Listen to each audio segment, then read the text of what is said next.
Dagdag kaalaman po, marahil nakagamit na po kayo ng padlock. Pero hindi nyo ba naitatanong kung para saan yung maliit na butas na nasa ilalim ng padlock? Kung di nyo napansin, okay lang kasi masyado naman talagang maliit. Pero alam nyo ba, meron pong malaking gamit yung butas na yan. At pag nalaman nyo, mas mapapakinabangan nyo po ang inyong mga padlock sa mga bahay.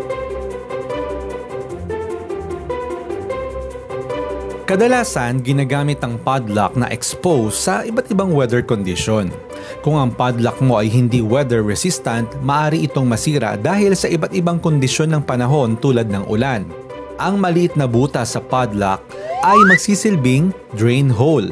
Ang butas sa ibaba ng padlock ay nagpapahintulot na lumabas ang tubig na pumipigil sa pagkalawang ng mga mekanismo sa loob ng padlock upang patuloy itong gumana ng maayos.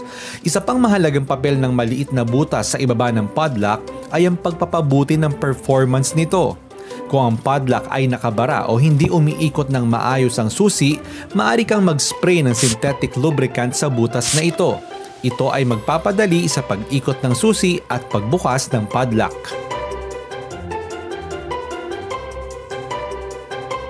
So, hindi po yan tinutusok para mabuksan yung mga padlock. At yan po ay butas para sa drainage upang hindi kalawangin ang loob ng padlock. Sana po may natutuhan kayo at lagi tatandaan, mapalad po ang tao na nakakasumpo ng karunungan at ang tao na nagtatamo ng kaunawaan.